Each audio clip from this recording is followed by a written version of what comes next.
So I caught a hard lesson yesterday morning, and it's a good one. And it's something that it's kind of sad that I had to learn this lesson again because I was brought up that way, and I think probably a lot of like most people are brought up this way, but it's becoming more and more. Look at these freaking dogs, huh? What are you doing, doggy? You want to come outside? They've been patiently waiting for me while I was in the gym. But yeah, so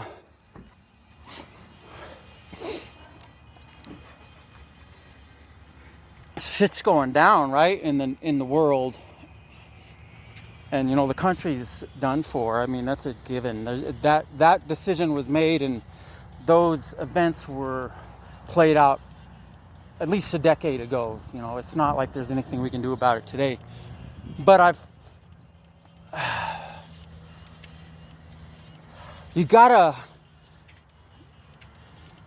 it's coming down to some real hard decisions for a lot of people. And it's going to be one of two choices.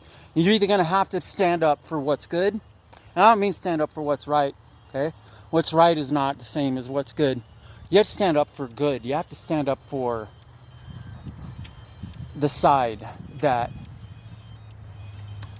is for everybody. It's for everybody who wants to be part of something huge, something magnificent, amazing, mind-blowing. This creation that we're in, right? That's about to be, come on, Gus, let's get back in the truck. That's about to be shut down and restarted. There's going to be a lot of people who are really fucking confused, and they're not going to know what's going on. They're not going to know what to believe, and they're going to be told everything. And if you were brought up in any kind of good moral household, you've probably had this talking to, but it's different when you fucking have to give the talk. Come on, up. Attaboy. The stakes are really freaking high right now, and they're going to get higher. And it's vitally important that you better, number one, you better mean what you say. And number two, you better know what the fuck you're talking about. And you better have done your homework, because people are going to be listening. And you may not think that you have an audience or you have influence. But I'm going to tell you right now, you do. And the things that you say, they're going to have a big effect on some people. They're going to have a big effect on a lot of people. And, I hope. I mean, I know how it turns out, right? I mean, everybody, if you're smart, if you've done your homework and you've followed your heart and looked for answers and what's true and what this is all about, you know what? If you don't believe anything at this point, if you don't believe anything,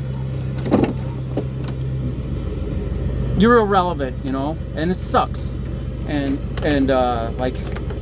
now I know it's not too late to change your mind, but not technically. But for me, I got a lot of other people to talk to before I get into the people who don't even want to hear it. But there's going to come a point where those people are going to just they're going to jump on the first freaking thing that makes sense. And if that thing is coming from you, if you're going to make a life, a reality shattering, reality changing, reality rebuilding, rebirthing decision based on what you tell them, you better fucking make sure that you're right. There's no excuse for it at this point. It's all, we've had the Bible for 1,500 years. I mean, there's, I know that date keeps changing. But one of the oldest copies, like Ethiopia, their copy is like a crazy copy, but it's like 1,500 years old. Then let me tell you something else. The Bible is not like, it's not a bunch of stories somebody threw together. It's an intricately laid out, detailed, thought out, brilliantly fucking masterminded plan to bring something good out of nothing. And you can't get something good out of nothing. You can't get something good out of anything that doesn't get fucking tested. That doesn't get tempered, forged, tempered, sharpened, ground down, sharpened, polished. And it takes blood and sweat and tears, and people die, and the earth falls apart. It's all necessary. Well, you will understand that. And when you understand why that's necessary, it's just the most amazing fucking thing in the world. Because like the knowledge just doesn't, it keeps coming. Once you open the door, God's like, all right, I'll give you as much as you can handle. Tell me when. Say when. Cry uncle, right?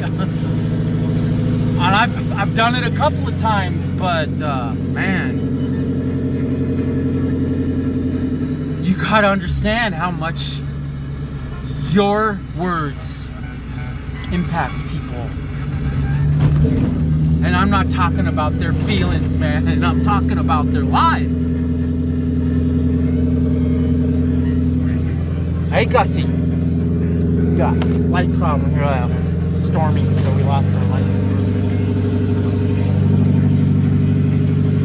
Pay attention to what you're saying. And like, this is so crazy.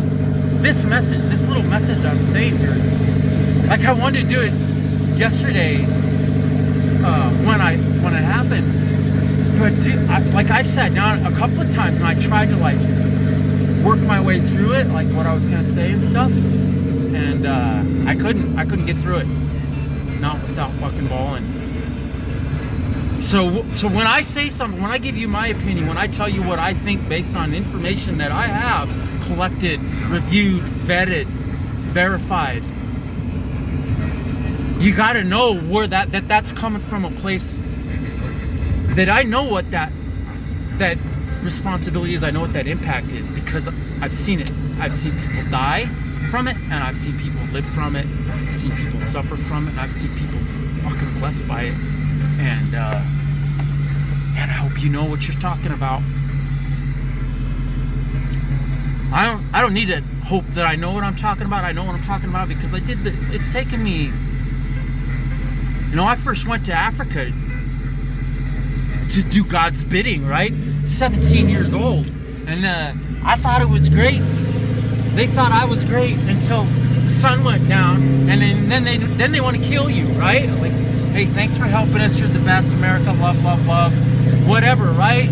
Sun goes down. They're at the door with all their friends, and it's black as night, and they're all black as night, and you get woken up in the middle of the fucking night, and somebody's screaming bloody murder, right? And you wake up out of the dream, and like I thought it was my little brother was being murdered, and I come out of this, and there's a pan, like the window next to my bed is broken. There's bars on the window, but the black arm, dude, and this isn't racist. It makes it fucking scarier, especially as a kid, and like I didn't know how to handle that. And he broke the window, was reaching for my knife, man, and I got it first. And he drew back some blood, like, and it wasn't my blood that he drew back from, and it sucked, you know. And I had to get up, and I'm 17 years old, dude. It's me and my dad in this house.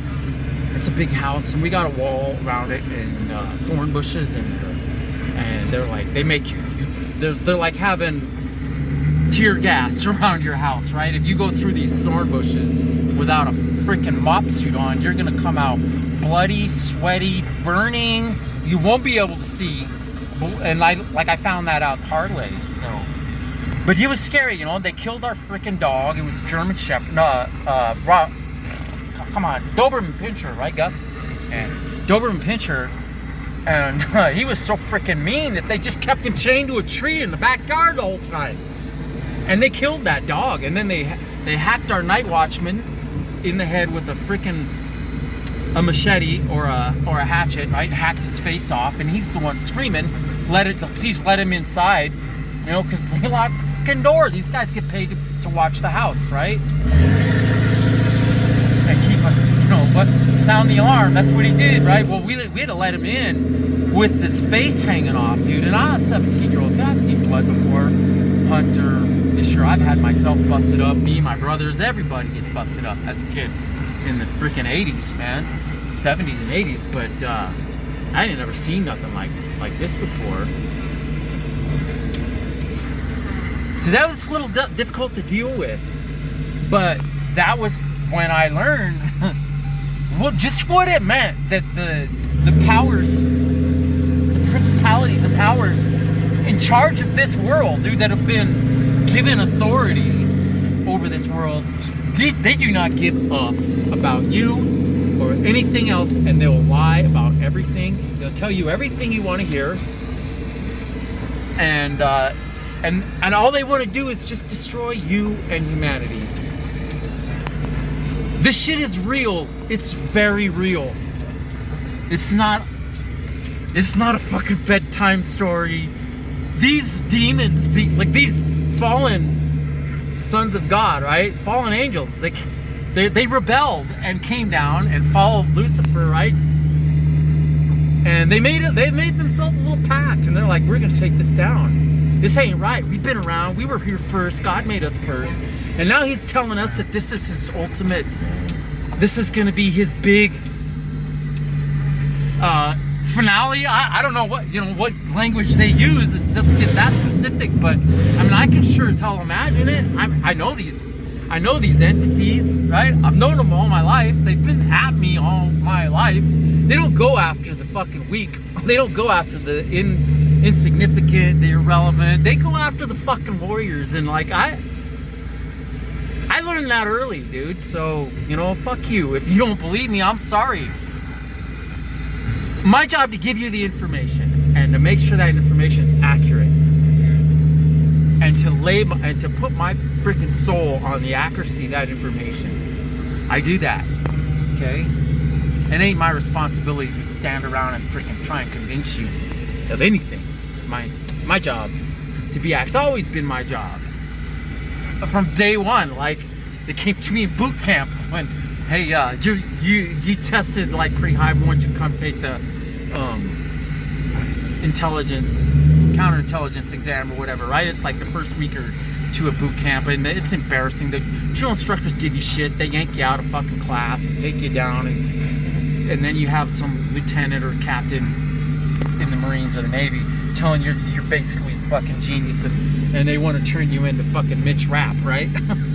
so I'm like, cool, sign me up. And they're like, all right, 6-year mandatory active duty. And I was like, whoa. I'm a 4-year active duty, 4-year reserves. Right? I ended up doing a lot more than that. But at 18 years old, in boot camp, I'm like, hold on, dude. This first week has been pretty rough. And now you're telling me I'm in it for 6 if I want to go be the super spy? And like, that's what it came down to. That's all it was. I was like, nah, I don't want to do this for a life. I want to get out, get married, have a family, and get busy fucking doing the work, right? So I turned these guys down, but that didn't stop me from going into reconnaissance in the Marine Corps, amphibious reconnaissance, being part of a battalion landing team's reconnaissance elements, doing reconnaissance missions and surveillance missions on the U.S.-Mexico border within like a couple of months of getting to my unit and getting a crash course in what they call RIP school back then, which is, I think it was a recon indoctrination program. It was some crazy school where, like, we had to run with ropes around us everywhere. Everywhere you went, you ran. And like, I almost drowned, got hit by, like, with sharks in the water, and like, it was cool. And yeah, but I got put up right, like, we went right out into it, man. And like, we had casualties, and we got pictures of freaking pallets of drugs that my platoon sergeant and platoon commander were like, it's their trophy, right? But I know what the battle is. If you don't trust me, if you don't think I'm right, whatever, man. But the stakes are high. I hope y'all understand that. Can't possibly know how high they are, but you will. Hopefully that's a good thing for everybody.